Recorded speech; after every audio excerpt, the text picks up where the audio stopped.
Apparently, if you don't personally bring cash in a duffel bag, the internet says you are broke. So obviously, case closed. Today on Locked On A's.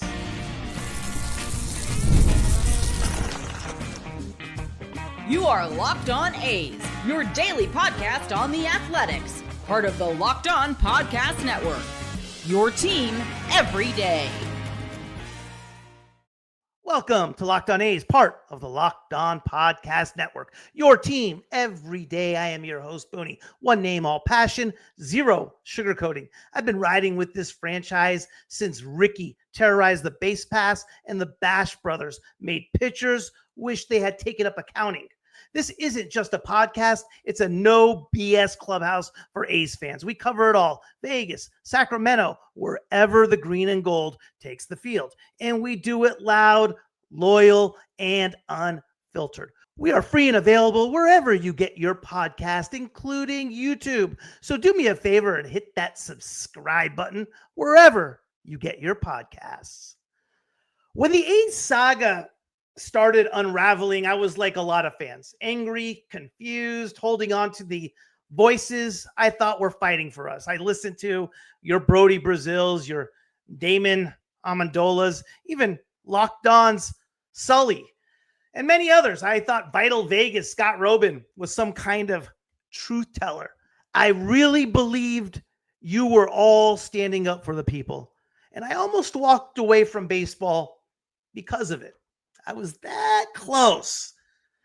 Just like thousands of others who couldn't stomach the betrayal, the politics, the pain.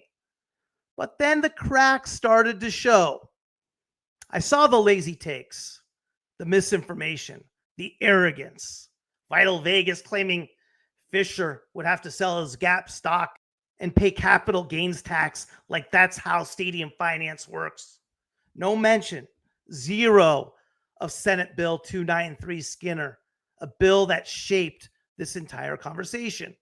Not a whisper about Sheng Tao's federal indictment or her recall. The very woman who led the A's negotiation and lease talks. Do you even know what SB 293 is? Do you care? And then I spoke with Zenny Abraham, a former economic development advisor for the city of Oakland. A guy who knows where the bodies are buried. And it hit me. Not one of you ever bothered to talk to someone with an opposing view. Not one interview. Not one challenge to your narrative. You aren't about the truth. You are about division, about demonizing a franchise because of who owns it. You have decided that hate sells better than facts. And you ran with it. But here's the difference between you and me. I've told both sides. I have never absolved John Fischer. I've criticized the A's loudly, but I've also sought the whole truth.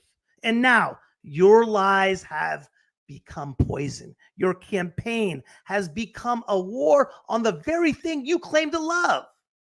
And as long as I'm behind this mic hosting Locked On A's, and I'll be honest, I don't know how much longer that will be. It's wearing, to say the least. I will stand in the way of your hate. I will refute your narratives. I will speak up, even if it's just to a few hundred fans still hanging on. Because if I can reach one person, just one, who's ready to give up on baseball because of the garbage you have been spreading and help them see the truth,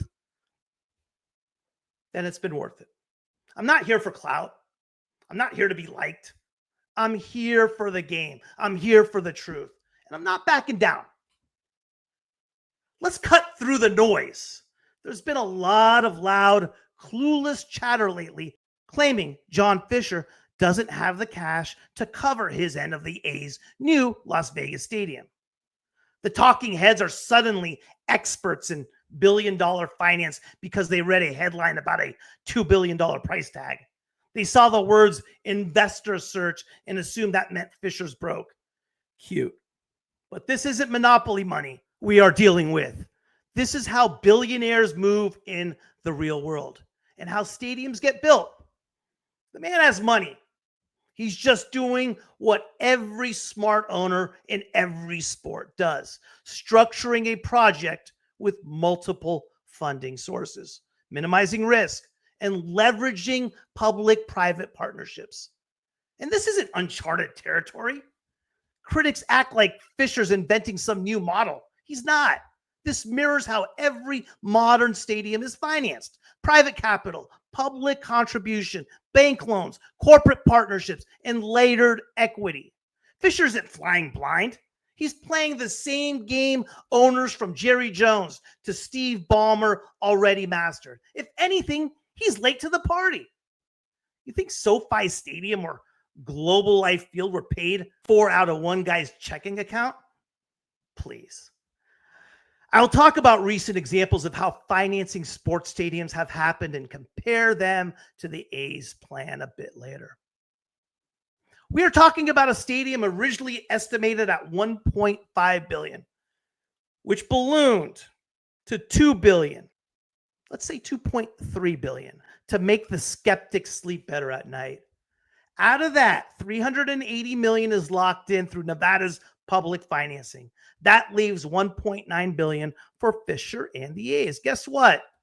He's already pledged $1.1 billion from his family fortune. And honestly, let's just round it up to, let's call it $1.4 billion for this exercise, if we are keeping pace with the hot take crowd. Oh, and just so we are crystal clear, John Fischer is a billionaire, heir to the Gap Inc. fortune, net worth north of $3.2 billion as of late 2024. But hey, what do those boring old numbers mean, right? Got it. So why don't I do this? I will break down every damn dollar and where it is coming from. Let's be real. If John Fischer can't get banks to front him $300 million for a Vegas ballpark, you should at least be able to get the damn HVAC parts you need without jumping through flaming hoops. That's where Supply House comes in. Whether you are in plumbing, electrical, or HVAC, Supply House is the U.S. bank of parts delivery, except faster, easier to work with, and without a 90-page loan commitment. Their website is clean, efficient, and loaded with the specs, tools, and guides you actually need, not some confusing asset verification form. Over 200,000 products, 400 plus brands, all ship fast from coast to coast. Need help? You won't get bounced around like a bad stadium lease negotiation. You talk to a real human. And if you are a trade pro, sign up for the Trade Master program. That's exclusive perks like you own your own hotline. Free shipping and discounts on every order. Think of it as your Goldman Sachs level line of support without the 8-figure buy-in. Go to supplyhouse.com/TM to join the Trade Master program. And when you check out, punch in promo code SH5 to get 5% off your first order. That's supplyhouse.com, because your next job shouldn't feel like financing a stadium.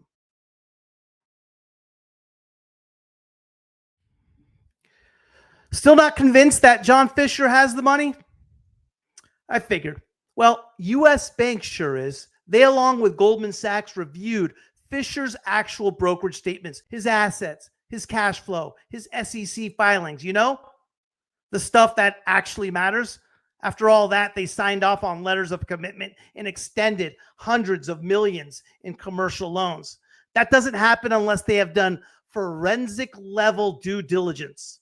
So when I say the man has the means, I don't mean in theory. I mean, his finances were dissected by people who don't mess around with fairy tales. They're not making decisions based on Sully getting his information from Brody Brazil or what someone's brother-in-law heard on Reddit. Now, here's where it gets personal. I've been around lending, finance, real estate, you name it, for 25 years, all in the Bay Area. And I may do Locked On A's now, but I used to wear a suit and a tie for a quarter century. And this is how I made my living. And I was good, real good. And the other night, I made a mistake when I was speaking with Sully. I forgot the golden rule of finance. Never assume the audience understands the difference between rent, personal mortgage, and a $2 billion commercial real estate project. So let me spell it out. This stadium loan is commercial. That means banks don't care how nice your suit is. They care about cash flow and reserves. And on a loan of, say, $300 million, which Goldman Sachs and U.S. Bank is giving, you don't just bring a check. You show proof you have 12 months worth of reserve capital, roughly $3.6 billion in this case. That's after your $1.1 billion equity is committed. Most folks hear that and think, well, Fischer's cooked. But guess what? He's not. That's exactly why the banks approved it on the same day Fischer announced family involvement. Coincidence? Not a chance. That was the last domino. I don't believe he had the reserve requirements on his own. And I said it from the beginning. I believe that is the reason why he had to bring his family in. And while we are here, no, the A's franchise value means nothing to the bank. It's a phantom asset for these purposes. Same with the Earthquakes. You can't pledge a sports team potential as collateral. Banks want liquidity, stocks, bonds, which they count at a discounted rate, mutual funds, and above all, cash. All of it sourced, all of it verified. Every deposit needs a paper trail. Because why? The feds aren't playing around when it comes to money laundering. So when you ask, does Fischer have the money? Yes, no doubt. That debate ended months ago when the bank signed the dotted line. What we are watching now is theater for the folks in the back row who didn't do their homework. But I'm here, reluctantly, to explain the basics one more time. I'll break down the entire funding structure, source by source, and walk you through how this $2.3 billion stadium gets paid for, piece by piece. This isn't a guessing game. This is a done deal. Fischer's got the funds. The approvals are signed. The permits are active, and the A's are packing their bags. You can whine about it or you can understand it. Your call. Attention class. Take your seats. The syllabus today is a master class in how to finance a $2.3 billion stadium. And I am Professor Booney. You didn't know you needed. You see, while U.S. Bank and Goldman Sachs already did their homework and gave this project the green light, I'm going to walk the skeptics through it anyway. Not because I have to, but because I'm tired of watching people flunk basic financial literacy in public. Let's start with what we know, not your Twitter conspiracies. $380 million from the state of Nevada, locked, approved, real money. $300 million construction loan from U.S. Bank and Goldman Sachs. Not a rumor, not a hope, a secured financial facility. $175 million from Aramark. Yes, I know it's $100 million in equity and $75 million in capital expenditures. But for this exercise, we're rolling with the full $175 million. That's $855 million on the board before John Fischer even reaches for his checkbook, which leaves us approximately $1.45 billion. And if you think that's a problem, then buckle up, because I'm about to show you just how casually that number gets covered when you own your own orbit. How to find $1.45 billion without breaking a sweat. First, minority share sales. Fischer's marketing $550 million in equity stakes in the A's. Aramark already dropped $100 million, so we've got about $450 million still open. He's reportedly capping it at $550 million. Why? Well, because he can.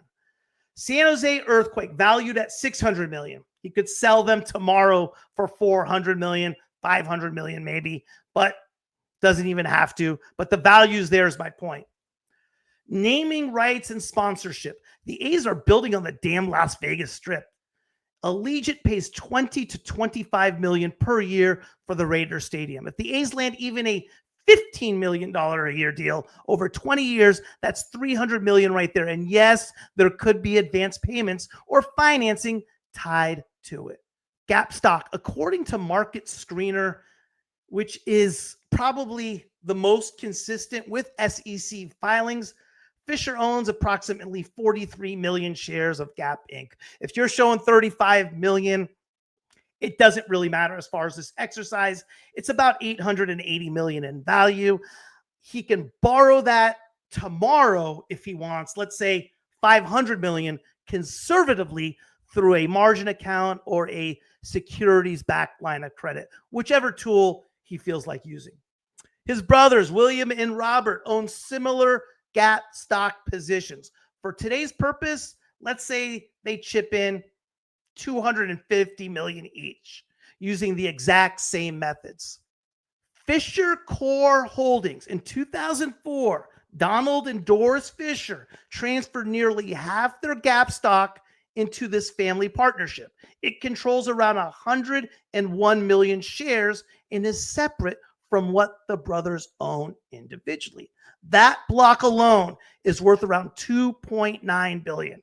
A trust like that can cut John a check, invest directly, or funnel equity into the stadium entity however they want. What does this all add up to? Let's check it out. Keep track at home. Write it down. Nevada, 380 million. Construction loan, 300 million. Aramark, 175 million. 500 million from John Fisher's Gap stock via margin account or S block. 500 million from the brothers' Gap stock, same method, margin or securities-backed line of credit.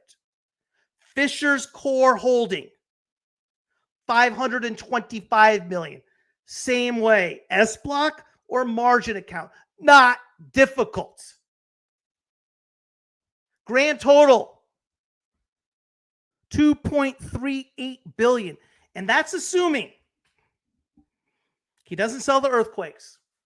He doesn't land one more investor. He doesn't bank a naming rights advance. He doesn't tap future stadium revenue. I haven't even talked about Timberland and forestry. I haven't even talked about Sansom Partners. You want to do the math? Sully, Brody, Damon? Nah, stay in your lane. You stick to sitcom hot takes and retweeting sarcasm.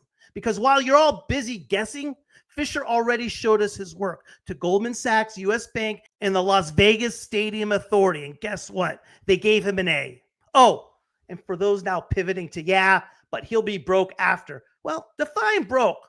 After all this, the three Fischer brothers will still control around $3 billion of wealth, not counting any of the assets that are not liquid. But yay, you're right. They might have to sell a boat.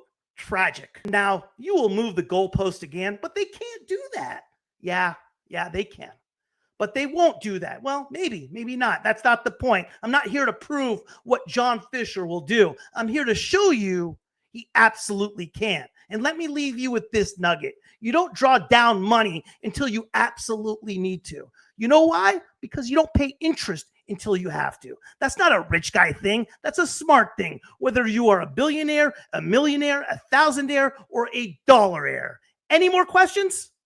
Didn't think so. Class dismissed. Now that we have exposed the myth, let's talk about how other stadiums have been financed in exactly the same way.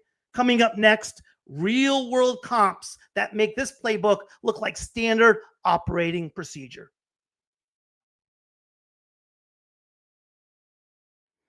Ever look at your bank account and thought, wait, did I just commit to a $2.3 billion stadium? No. Well, you are already doing better than John Fischer in the PR department, but managing your money shouldn't feel like prepping for a Senate hearing. And with Monarch money, it doesn't. This isn't just some boring budgeting app. Monarch is a full-blown financial command center, one dashboard, all your accounts, investments, and spending in one place. Fischer might need Goldman Sachs to track his assets. You just need Monarch. Here's what shocked me. I didn't realize how much I was throwing away on small stuff, streaming subscriptions, late night food orders, and that one time I impulse bought a vintage Zito jersey. It added up fast. Monarch helped me see it all clearly and started stacking cash instead of excuses. So if you got a big financial goal or even just want to avoid the do I actually have the money question, Monarch puts you in the driver's seat. Go to monarchmoney.com and use code LOCKEDONMLB for 50% off your first year. That's monarchmoney.com code LOCKEDONMLB, because you don't need to be a billionaire to act like one. Las Vegas Raiders, Allegiant Stadium opened in 2020. $1.97 billion stadium that was funded by an unprecedented $750 million subsidy from Nevada, financed by bonds repaid via a Clark County hotel tax. Raiders owner Mark Davis provided the remaining $1.2 billion through a combination of loans and advance revenue. Notably, the Raiders secured a $650 million construction loan from Bank of America after private investor Sheldon Adelson withdrew. The NFL chipped in a $200 million G4 loan as well. The team also pre-sold personal seat licenses, PSLs, to fans, generating over $500 million in cash that went straight into the construction. Additionally, a lucrative naming rights deal with Allegiant, valued at around $20 to $25 million per year. It provided ongoing revenue. This financing cocktail, public bonds, a bank loan, an NFL loan, PSL cash, and owner equity, parallels the A's plan, where Fischer is using public funds, a bank loan, potential MLB loans, and his own cash, and will likely leverage PSLs or naming rights at the new ballpark. In both cases, relatively less wealthy owners found outside financing to supplement their contribution. Davis leveraged debt and future ticket revenue to make the project viable. Tennessee Titans' new Nashville Stadium hasn't opened yet. Approved in 2023 is another recent example. The Titans' future Dome Stadium, $2.1 billion budget, will be financed by multiple stakeholders.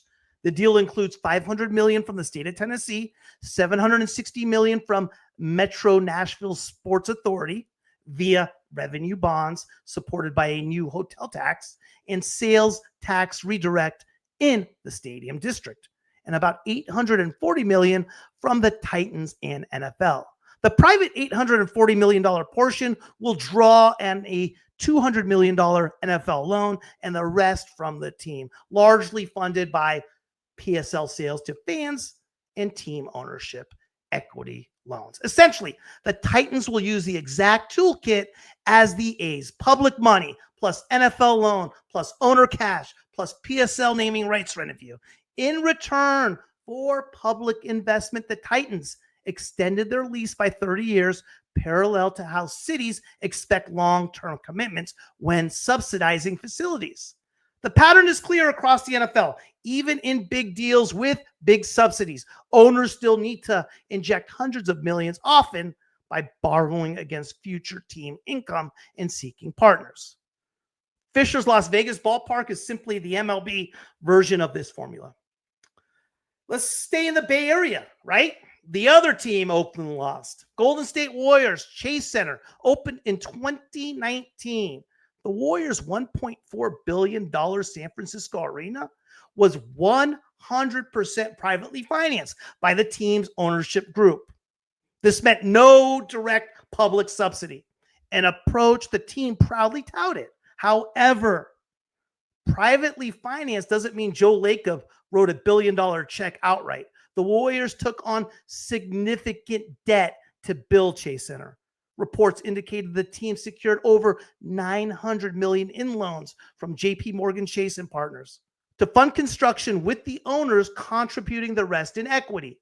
The debt is to be repaid via arena revenue streams, luxury suites, sponsorships, etc. They also pre-sold memberships, a form of seat license for premium seats, and landed a naming rights deal with Chase Bank, estimated around $300 million over 20 years, which helped justify the investment. While no taxpayer money was directly used, San Francisco did assist with expedited approvals and some infrastructure around the site.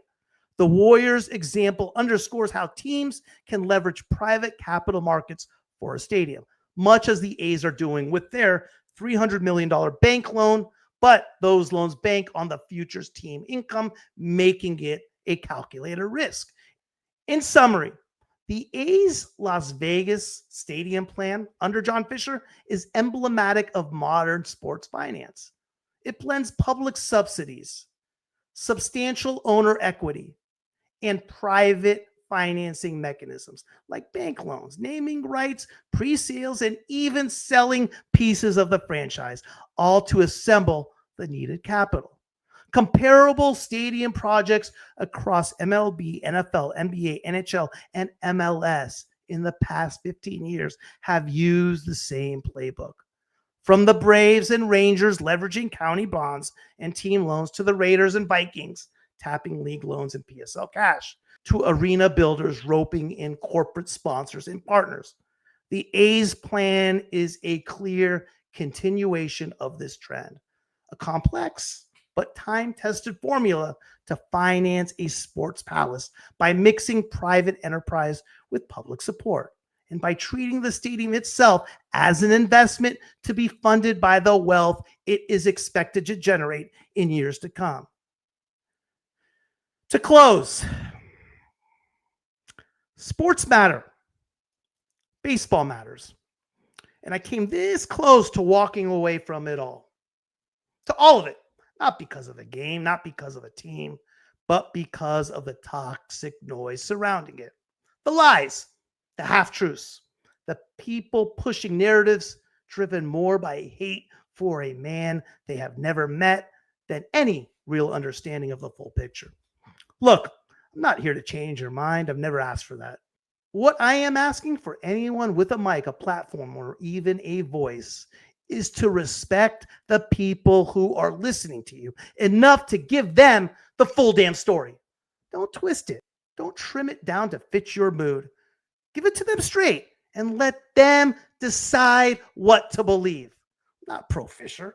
I'm not anti-Fischer. Truth be told, I don't give a damn about John Fischer. I'm pro-A's. I'm pro-baseball. I'm pro-sports. And above all, I am pro-fan. You, the people, still watching, still caring, still showing up for this circus. You matter most. I have ripped both sides when they have earned it. I've been honest. I've been blunt. You may not always agree with me, but you have always gotten me. Not a script, not a spin, just the truth as I see it. And that's what this should be about. As I mentioned earlier, I don't know how much longer I'll be doing this. I didn't plan for it to take over this much of my life, but as long as I've got the mic, I'll give you both sides, whether it's about baseball, business, or this bizarre saga we have all been dragged into. I owe you that. We all owe that to the game. Take care of yourselves. Take care of each other. And whatever happens with the A's, don't ever let someone else tell you what to feel. Decide for yourself. Take it easy, guys. Thank you for making Locked On A's your first listen today. For your second listen, check out the all-new Locked On MLB Game Night. Every game, every night, all season long. Get local analysis on a national scale. Find MLB Game Night on Locked On MLB on YouTube or wherever you listen to your podcasts.